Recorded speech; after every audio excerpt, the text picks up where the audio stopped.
Hey guys, it's Harrison alongside Josh, and welcome to the Awkward Sports Podcast. We got some baseball news today, Josh, and it's probably some of the biggest news so far this year. Bryce Harper, the 2015 and 2021 NL MVP, and most recently part of the NL reigning champion Philadelphia Phillies, is back tonight. He will be in the lineup against the Dodgers out west. And it only took 160 days since he underwent the knife for Tommy John surgery back towards the end of November. I know he's a position player. They always take less time than pitchers to recover. For Tommy John, for a pitcher, that's like what, 14 to 16 month recovery. If he was a pitcher, we wouldn't see him until potentially 2025. With the fact that he was so close to the end of 2023, we just wouldn't see him next. We just wouldn't. Sorry, 2024. It is currently 2023.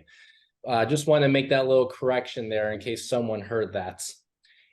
It's ridiculous. And not the Nationals. That's his old team. The Phillies were saying they thought he might not be back till the All. They were hoping he'd be back by the All-Star break, and here he is, May 2nd in the lineup.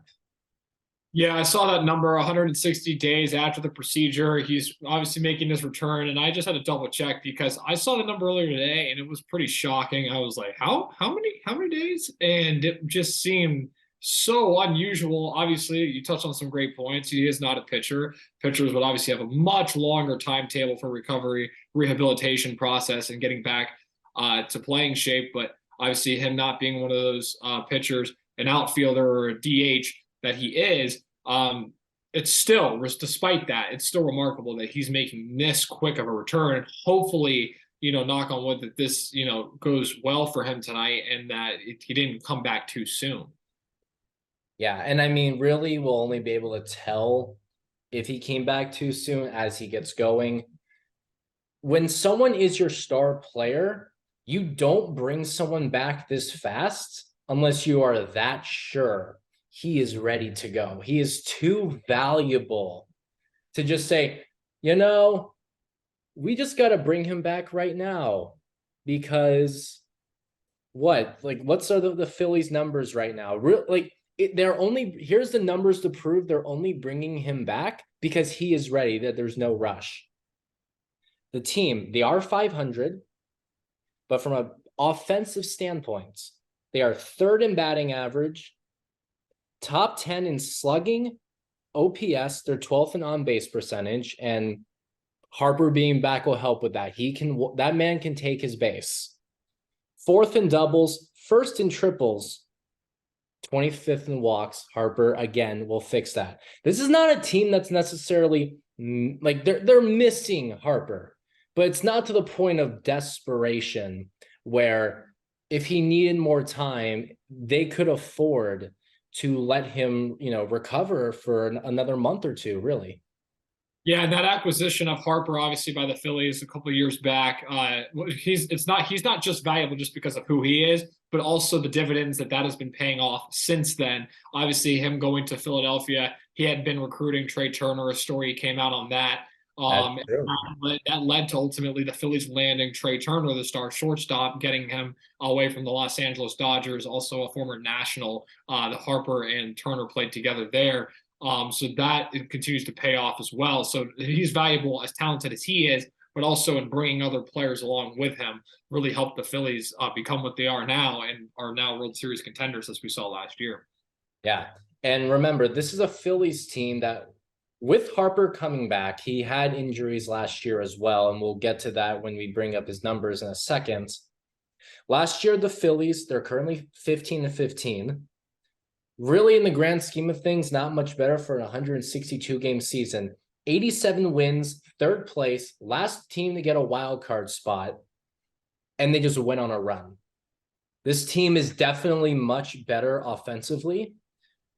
Pitching, that's definitely a debate for another time, but the focus is on the offense and Bryce Harper for now.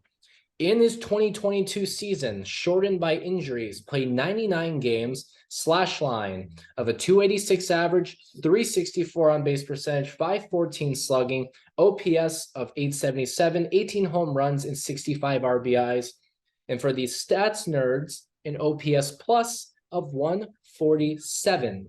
But for his MVP year, if they get the full healthy Harper, which they're not for this year, but let's just say for the remainder of the season, they get something similar. In his MVP year, 309 average, 429 on base percentage. 429. He's getting close to half of his plate appearances he's taken his base. 615 slugging. That's 100 points higher than his injury shortened 2022, with an OPS of 1044 and naturally 35 home runs, 84 RBIs. You play more games, you're going to have more of those. OPS plus of 179. Yeah, and I mean, 79% better than an average bum. yeah, no, I mean, and you touched on a lot of great points, and obviously, home runs are fun, and he's definitely capable of doing that. But I think, it really comes down to, players that get on base. That's what's so valuable to a team. When you have that kind of ridiculous on base percentage, 43%, of the time getting there, that's the difference between, making the playoffs and winning a couple playoff series. So I think that, getting him back in the lineup, obviously if he returns to that form, that's the big question. A lot of stars, in all sorts of sports, have injuries, come back. Some of them come back stronger. Some of them come back the same. Some of them don't. So, that remains to be seen. But we know historically what he's capable of. So it is a big addition for the Phillies lineup. And, obviously they've won 4 of their last 6. So you can tell that the clubhouse has been pretty excited. The fact that he's getting back here pretty soon. And they're pretty motivated. Yeah. And with the way the offense is playing now, knowing you have your guy back is only going to make you better. That's a pretty big confidence booster. And the National League East is a tough division. You got the Mets and the Braves in there. But when it's baseball, if the pitching can figure it out, I know the bullpen has definitely been a lot better. The starting pitching, we could definitely talk about another episode as well. But anything can happen. And that team proved it less than 12 months ago when they went on a run to win the National League pennant when they barely got into the playoffs. Oh, yeah. I mean, you look at the Phillies, they know what they're up against in their division, obviously, as we saw it last year. Everyone was talking about the Mets and the Braves. Braves, obviously, at the time being defending world champions. And, of course, the New York Mets were on top of that division pretty much the entire season, almost seeming to be like untouched in a way. The Braves at the end of the season caught up with them, but the Phillies were kind of that team flying under the radar. They snuck in as that last wild card team, and in the old playoff format, they would not have been in the postseason. But they got in the postseason, and it's showing us why it was a good idea to expand the playoffs, because they not only got in, but they had showed the world that they deserved to be a part of it. And they made that incredible run to get to the World Series and went toe to toe with Houston. And got as close as they possibly could to getting that World Series trophy again for the first time since 2008, I believe. Yes, the last time the Phillies won the World Series was in 2008. They beat the Tampa Bay Rays in 5 games. 10-year-old me growing up in Tampa. I'm over it now. It took me a while. I think it also helped that they were playing some trash can bangers to help me really rally around them. Plus, I got some friends who are Phillies fans. Adult me is happy for them. Adult me would like to see them go on a run. So I will have that mature take right there. But we mentioned the Mets, competitor to the Phillies. They got some news too. Justin Verlander coming back. We'll talk about that soon as well. But this is the funnier news we've been seeing. Nothing like huge news. It's more just been a discussion point at the moment. Putting a roof, a retractable roof to be specific, on Citi Field. Word is Mets owner Steve Cohen is the one who's looked into building a retractable roof for Citi Field. This is per CBSSports.com. It originally came from John Heyman of the New York Post. No surprise, since he'll consider anything to improve the Mets fan experience. Steve Cohen has not been afraid to invest in the product for his ball club. But putting in a retractable roof would cost $800 million. Is this even something that is worth considering, serious or not?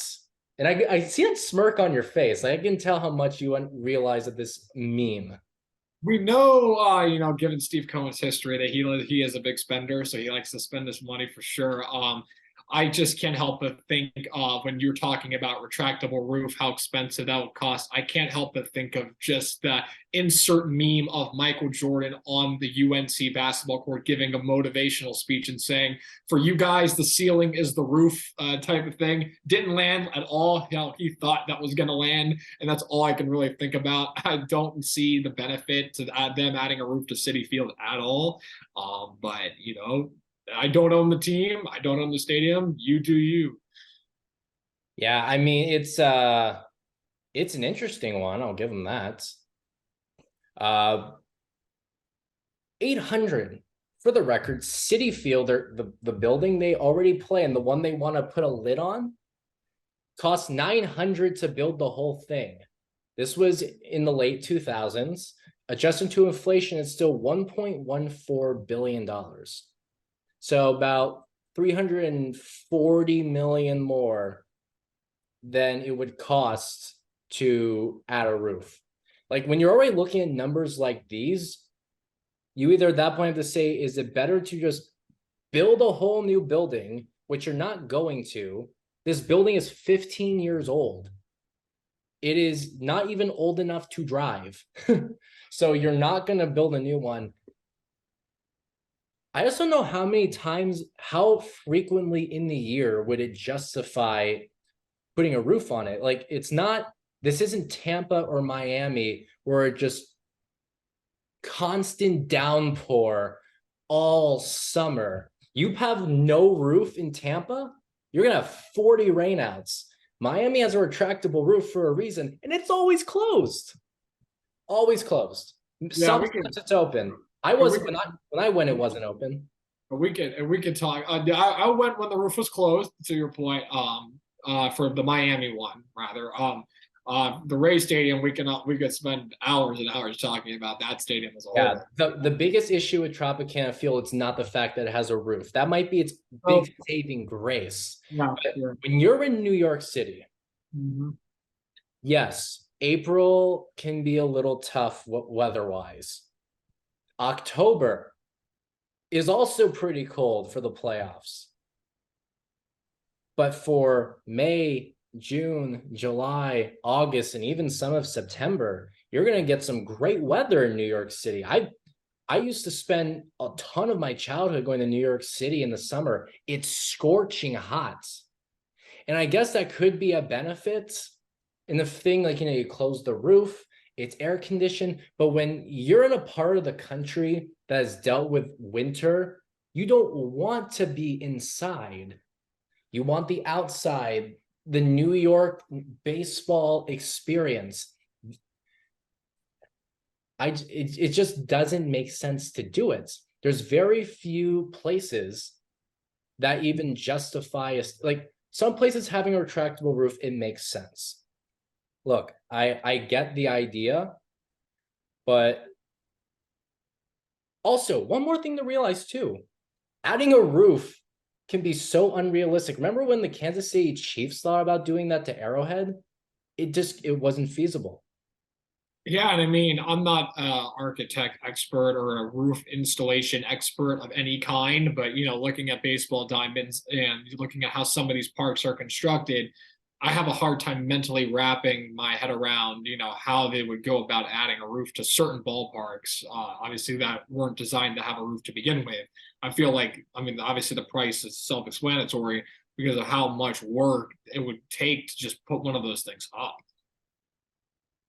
It's crazy. Just when you get to a number that high, and I guess it's not like Steve Cohen has to worry about how much it costs. What's his net worth? I'm just gonna pull that up for you, your amazing audience. Steve Cohen's net worth according to Bloomberg, is about $13.2 billion. So really, it won't kill him to just completely pay for this himself if he is to choose to. I just don't know if it's necessarily the best investment, even if his idea is creating the best fan experience. The fans might not even like it. Yeah, it's definitely, again, I'm not entirely sure how Mets fans respond to this. I'm not entirely sure, how they'll react once it happens. I think you do obviously make good points. It's one of those purchases, at least for him, given his network, that obviously won't break the bank, but it's definitely one that after he makes it's when you look at the account like, oh, and you look back on like maybe I should have done it. It's like an eyebrow raising type of expense. It's like whoa, but it isn't like a life or death situation, obviously in any regard. But very fascinating to see what Citi Field looks like with a roof on it. I couldn't even imagine it. Like, I know it would probably have to be something where they have to build whole new structures in the outfield. Like, I'm thinking of how, you'd have to add like a Mount Davis to it almost, call it a Mount Cohen, I guess, to make it happen. But anyway, I think we've exhausted this one. Still on the topic of the Mets, though. We are talking about a roof. We have spent a good amount of time talking about a roof, but still on the topic of the Mets, Justin Verlander and Max Scherzer returning to Detroit in the same rotation. It's got to be cool. It was also Verlander's first start of the season. Going to get those numbers pulled up.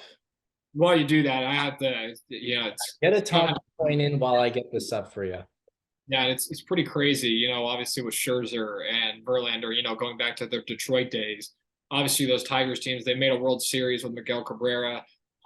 You have to wonder, like, you got a lot of Detroit Tiger fans out there, a lot of closet ones kind of rooting for that reunion to succeed, obviously, because the Tigers didn't ultimately, I believe, come away with a World Series victory. I know they fell to the Giants one year. But that roster, looking back on it, you have to wonder, like, how they didn't come away with it. Yeah. But yeah, Verlander in his first start went 6 innings, gave up a run. Solid. He had, a little bit of injury heading before the season started. Very fitting he gets to make his return in Detroit. The more controversial one, too, is though Mad Max comes back from his 10-game suspension from the sticky substance issue he had.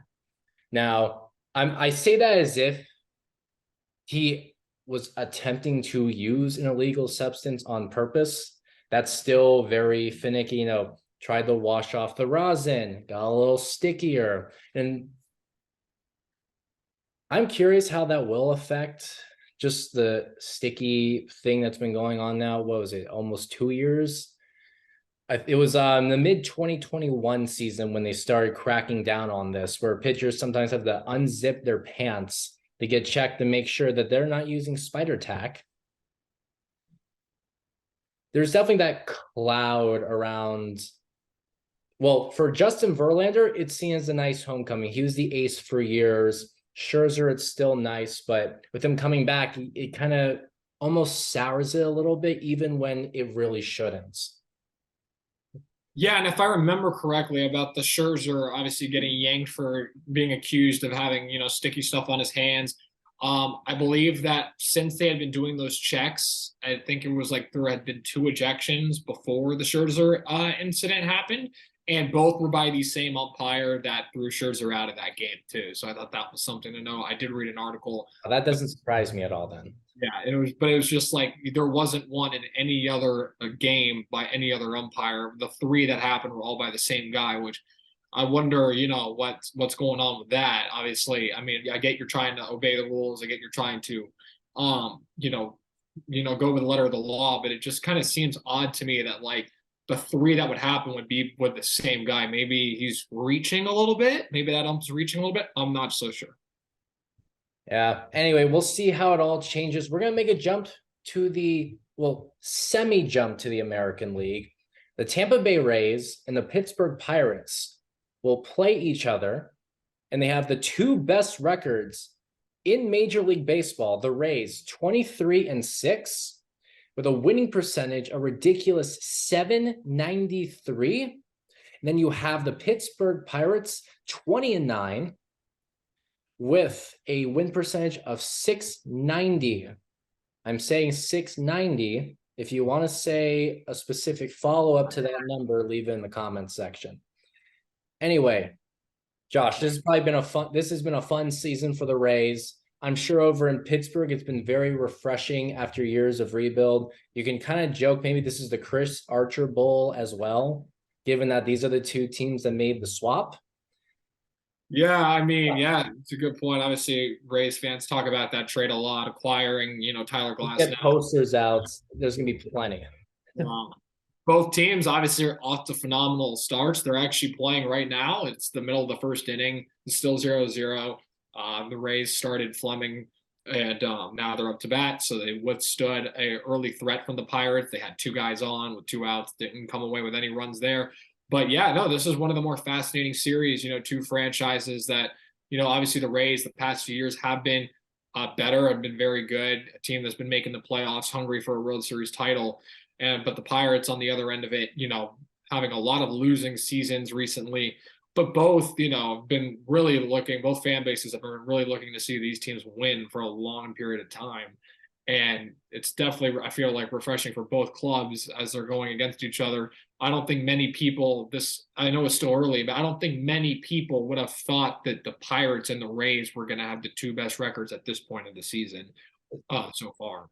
Yeah, especially just because the Pirates were just not good last year, and the Rays just heavily underperformed. Well, at least by their standards. They won 85 games, barely made the playoffs, and scored 1 run in 24 innings against the Cleveland Guardians. Just pulling up some numbers for these teams. The Rays, right now they lead almost every offensive category. They lead the league in average, 281. Home runs, 61. It's one of the fastest paces to hit home runs ever. 188 RBIs, and we just are starting May. Ridiculous. Leading in just runs, 195. Remember, there's RBIs and there's total runs. On base percentage, 351. Slugging, 528. OPS, 879. Take a look at the Pirates. 5th in batting average. For home runs, looking for them, they are only 12th with 34, finding success other ways, as they're still 5th in RBIs with 148, leading the league in stolen bases with 41 already. So the Rays have the power bats. The Pirates are playing a little bit more small ball to get runs all the way around 360 feet to home plates. And can we talk about the run differential? I mean, the Rays have a plus 103 run differential, and the next closest team in the league is the Texas Rangers at 72. And they're also having a very surprising year. I mean, it shouldn't be with the fact that they got Jacob deGrom. He's hurt. We'll see how much it carries, but the Rangers are back. It's 2010 now. I mean, I also do think that some of their acquisitions, obviously from 2 off seasons ago, are starting to pay some. Obviously adding Corey Seager, who was with the Dodgers before, Marcus Semien, a former Blue Jay. Those guys really shined with their old teams. And I think last year was kind of more of a letdown. We thought the Rangers were going to be an immediate impact sort of team. It took a year. They struggled most of last season, but now you're kind of starting to see those dividends kind of pay off for themselves. Obviously, deGrom battling injuries, it seems like here and there, but he's had some starts. He's looked sharp when he's been on the mound. But now those big star players that they've acquired are starting to come through, and they are starting to look a little bit sharper. And I think they also added Robbie Grossman from Detroit, who's been, very good for them so far too. Also true. And just want to take a look, Adolis Garcia, after, looking like a rookie of the year candidate a couple of years ago, numbers weren't too great in 2022. Looking much better. OPS is up by 100 points. His slugging is up by 80 points. Batting average and on base percentage kind of going up at the same ticks. The big thing is that this man, his pop has just skyrocketed and has paid off big time too for the Rangers. This is just kind of a very fascinating year. Like, look at the AL East. Rays, Orioles, Jays, Red Sox, then Yankees.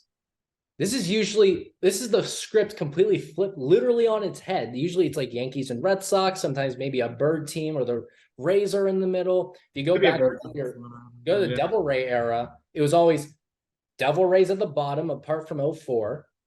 And it was always just Yankees and Red Sox going, competing for first and second. This is just the exact opposite of what millennials grew up with.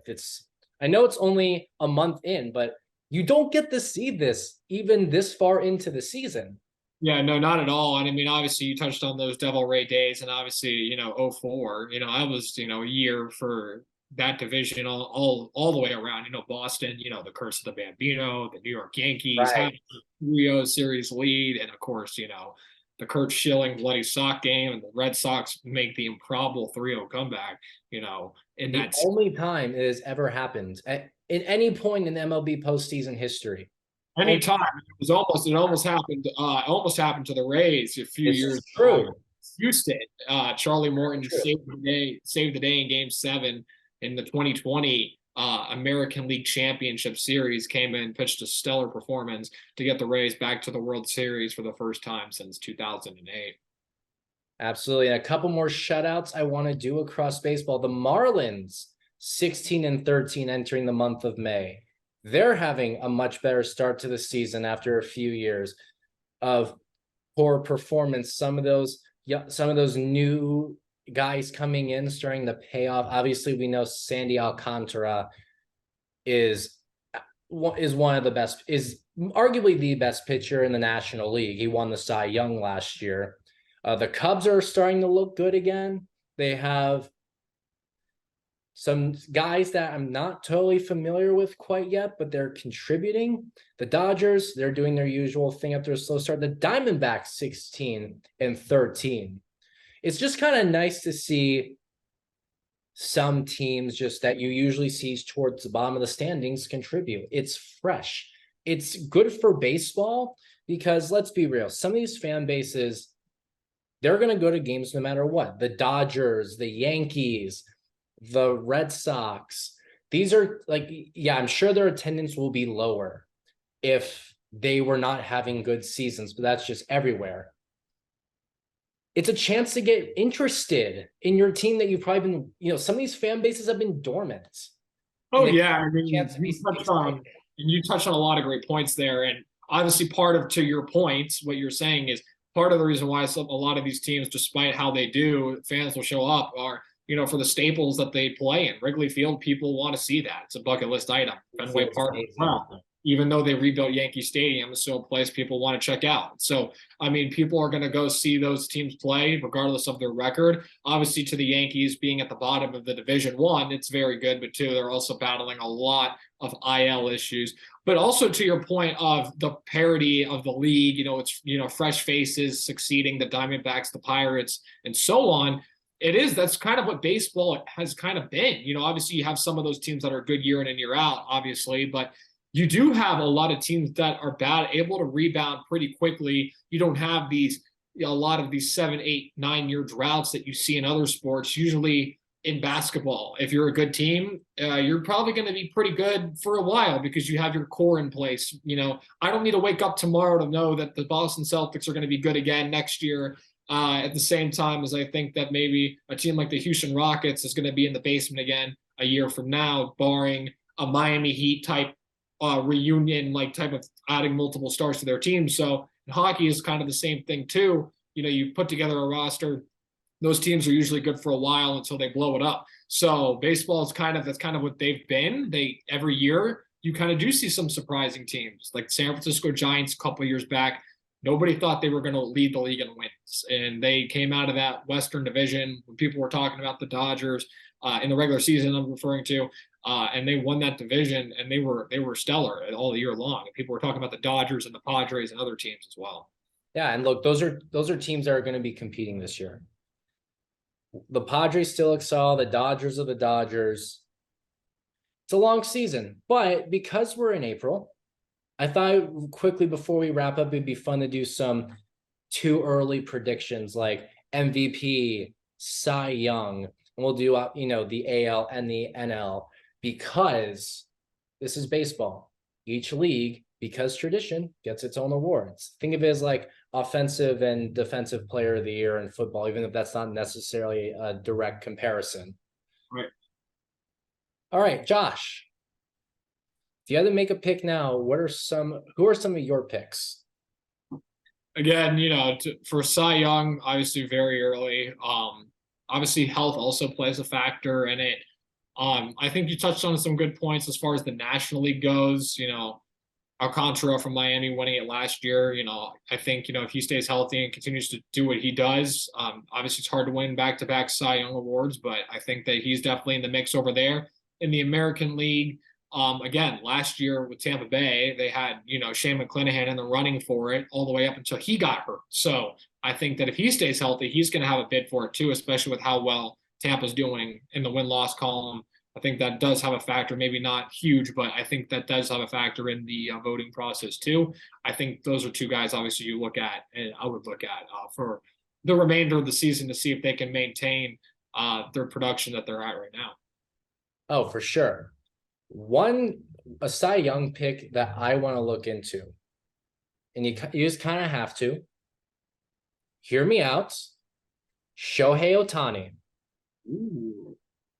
Because through six starts with 34 innings pitched, a 1.85 ERA, a WHIP of 0.82 with 46 strikeouts, and for the traditionalists, a 4-0 record.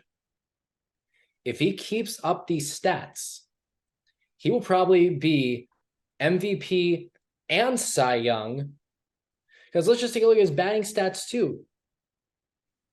In this season, he's batting that's his last 30 games. Just want to make sure I get the actual stats pulled up. And batting 294, 355 on base percentage, 541 slugging, and 896 OPS, plus a 1.85 ERA.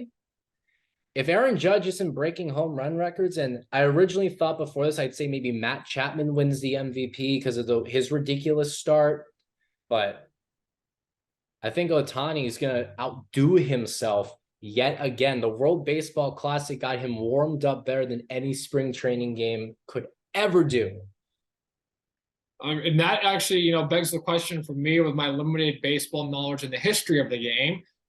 Do you think, and when has it ever happened, and will it happen, the last time, a player has won an MVP and a Cy Young in the same year? And could Shohei Ohtani be capable of doing that this year? These have definitely happened, and I pulled up the list just to read them out.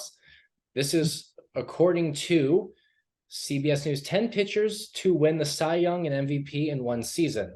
You have Don Newcomb of the Brooklyn Dodgers, Sandy Koufax of the Los Angeles Dodgers. Got to clarify that. Denny McClain when he won 31 games in 1968. Bob Gibson, the same year, by the way. So you had a year where both guys in each league did it. Raleigh Fingers in 81, Willie Hernandez in 84, Roger Clemens in 86 when the Red Sox went to the World Series. That probably was the year he struck out 20 batters in a game too. Dennis Eckersley, Justin Verlander's 2011 season. That was phenomenal. And last but not least, Clayton Kershaw, who in 2014 did it. That's a year almost I feel like we forget, even though he was so ridiculous. Like, he was injured, pitched less than 200 innings, but man, that was peak Clayton Kershaw. I believe, was it 2015? It might have been that's when he threw his no-hitter, but it could have been his MVP season. It was within one of those two ranges when we saw peak Kershaw. So, but here's the difference with those guys. They didn't hit. Yeah, and I will bring something up. Obviously, sounds like based on the list, if you're a Dodger, you got a good shot to do it. But there is breaking news from California. I do have breaking news for you, Harrison. We are talking Cy Young. We are talking MVP. This is breaking news. This is breaking news. This was 5 minutes ago. This isn't baseball related, but we're talking MVP. It's okay. This is a podcast. Bring it up. If it's big news, we got to talk about it. Joel Embiid is officially this year's most valuable player. Wow. They just won the award, so no three-peat for Nikola Jokic. Embiid is this year's winner, and I just wanted to put that out there. Breaking news. Congrats to Embiid. We've been talking MVP. Fantastic. Shout out to Embiid. Phenomenal season, and he's won. someone who arguably could have won MVP instead of Jokic a couple of times too. So Finally got it. it's nice to see him finally pull one out. Glad you got that info in, because this is when we are wrapping it up. I want to thank everyone again for listening to this episode of the Awkward Sports Podcast. I'm Harrison. That's Josh. We'll see you next time.